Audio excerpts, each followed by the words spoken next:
Presidente del Gobierno, Presidente del Congreso de los Diputados, Presidente del Senado, Presidente del Tribunal Constitucional, Presidente del Tribunal Supremo del Consejo General del Poder Judicial, miembros del Congreso, de los Diputados y del Senado, señoras y señores. Agradezco a la señora Presidenta sus amables palabras, así como la invitación que la Sede Apostólica ha recibido con ocasión de mi viaje a este país, así como la deferencia de acogerme en este histórico Palacio del Congreso de los Diputados, ámbito eminente de la vida institucional, jurídica y democrática del Reino de España. Vengo ante todos ustedes como obispo de Roma y pastor de la Iglesia Católica, consciente de que la misión confiada al sucesor del apóstol Pedro como principio y fundamento de unidad de los obispos y de los fieles, coloca a la Santa Sede de modo peculiar en diálogo con los pueblos y con los estados. Mi presencia entre ustedes quiere ser un gesto de cercanía hacia España, en el marco de la mutua cooperación y una palabra ofrecida desde el servicio a la persona humana.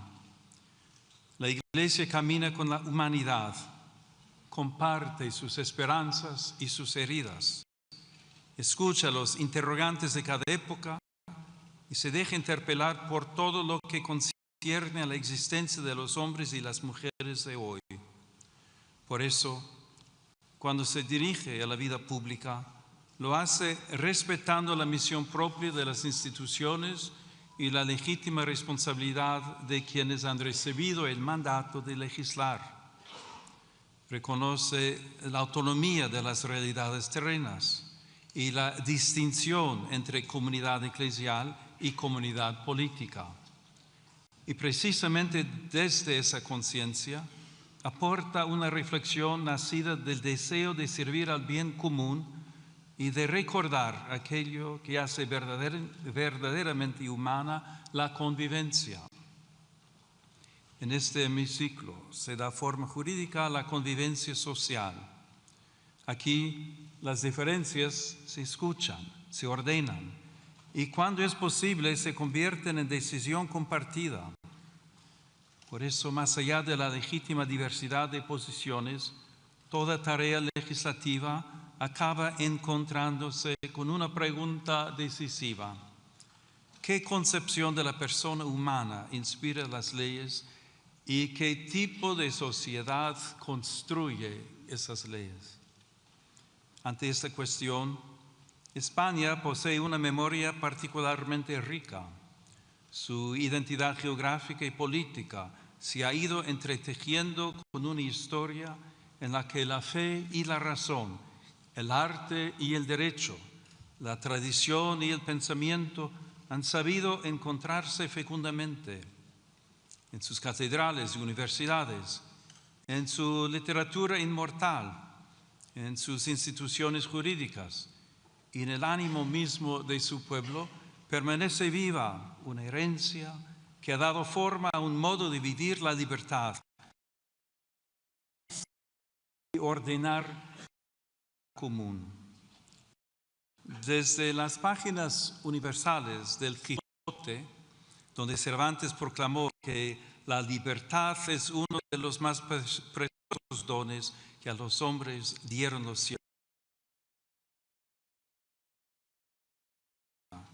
Y desde la gran tradición jurídica española, la inquietud metafísica de Unamuno, que recordaba que el hombre no se resigna a morir del todo, España ha sabido mirar al ser humano como algo más que una pieza del orden social, económico, político.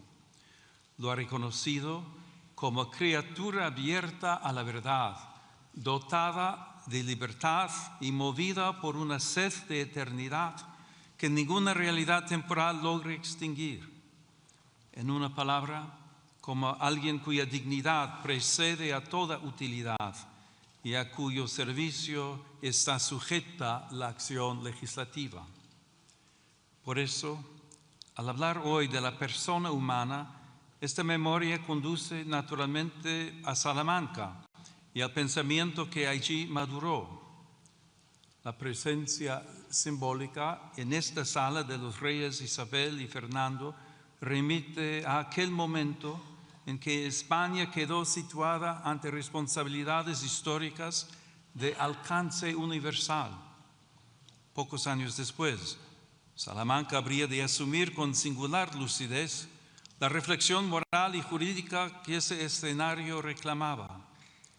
En aquella sede universitaria, hace 500 años, cuando se abrían mundos nuevos y posibilidades inmensas en las relaciones entre los pueblos, algunos maestros comprendieron que la razón no podía ser invocada para revestir de legitimidad cuanto la fuerza o el interés presentaban como conveniente.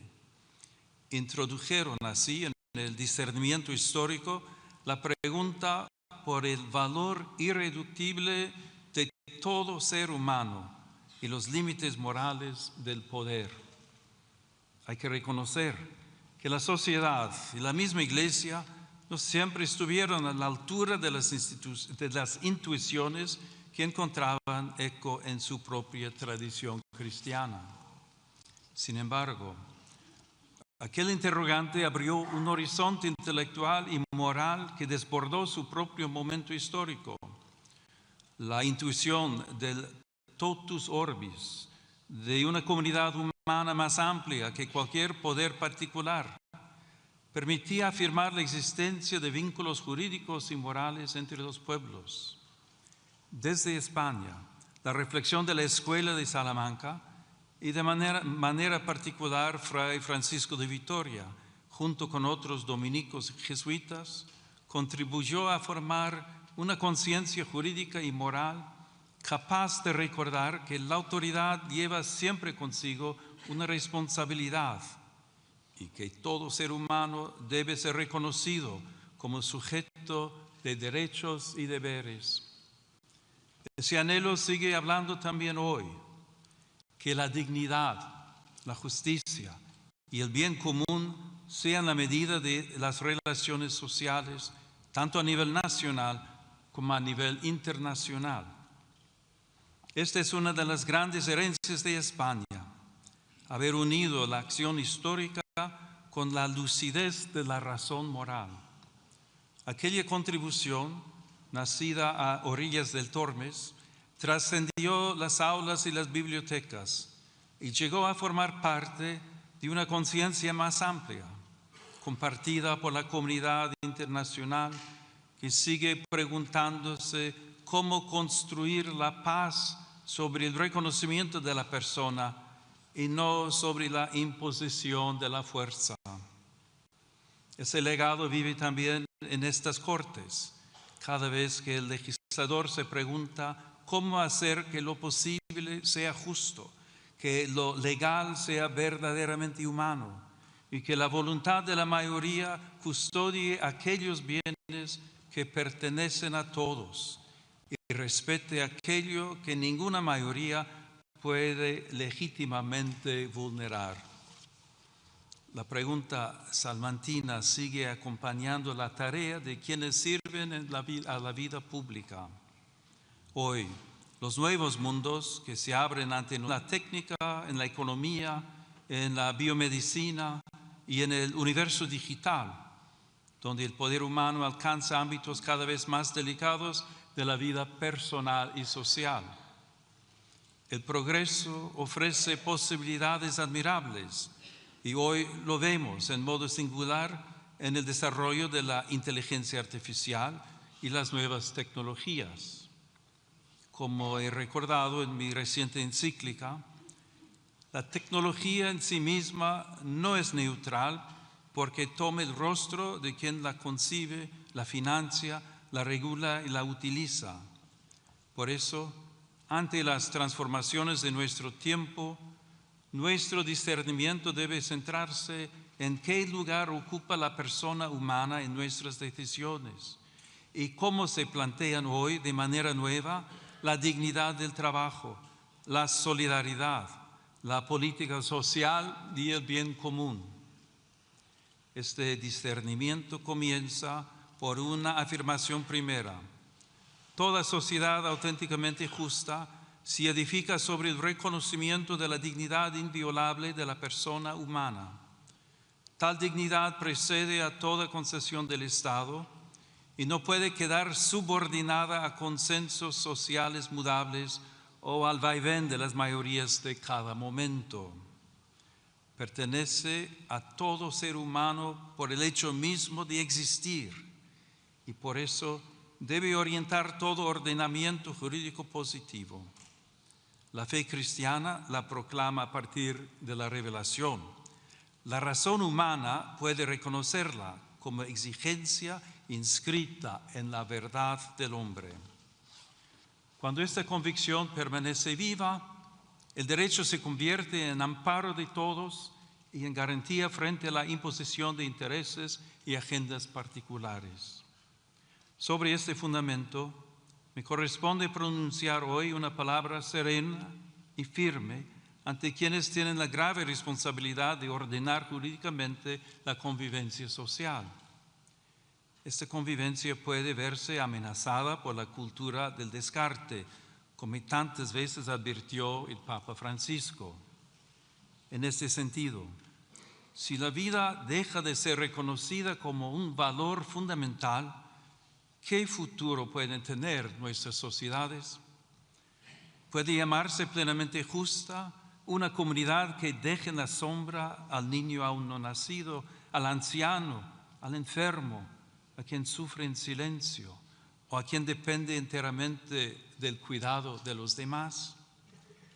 La defensa de la vida humana no es una cuestión parcial ni un interés confesional, es una meta de civilización. Toda vida humana debe ser reconocida y custodiada desde su concepción hasta su ocaso natural, en cada circunstancia de su existencia.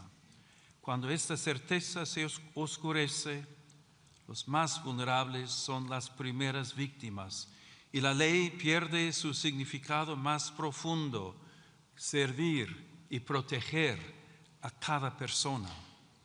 Por eso la grandeza moral de una nación se manifiesta sobre todo en su capacidad de acompañar, proteger y amar aquellas vidas que atraviesan mayor fragilidad. El bien común es, en cierto modo, la forma social de la dignidad humana. No consiste en la mera suma de intereses particulares, sino en el conjunto de condiciones de la vida social que hacen posible a las asociaciones y a cada uno de sus miembros el logro más pleno y más fácil de la propia perfección. Cuando el bien común deja de ser horizonte compartido, la acción pública corre el riesgo de fragmentarse en intereses parciales, incapaces de custodiar aquello que pertenece a todos. En este contexto, reviste particular importancia la familia, realidad humana primera y fundamento natural de la comunidad. En el hogar se entrelazan las generaciones y se transmite una memoria viva que da continuidad interior a la sociedad. Allí donde la familia es sostenida, se fortalece también la estabilidad espiritual y social de las naciones. La familia será siempre la primera escuela de humanidad en la que se aprende, antes que en cualquier otro lugar, la gramática elemental de la convivencia.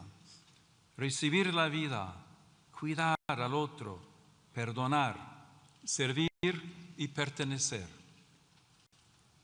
También las instituciones educativas ocupan un lugar decisivo en esta tarea. En ellas, las nuevas generaciones pueden aprender a buscar y amar la verdad y a cuestionarse sobre el sentido de la vida y la dignidad de cada persona. Por eso, muchos padres deseosos de que sus hijos aprendan a relacionarse, a pensar con espíritu crítico y a adquirir valores sólidos, depositan en ellas grandes esperanzas como valiosas aliadas en su educación. Esta colaboración ha de respetar siempre el derecho primario e inalienable de los padres a elegir el tipo de educación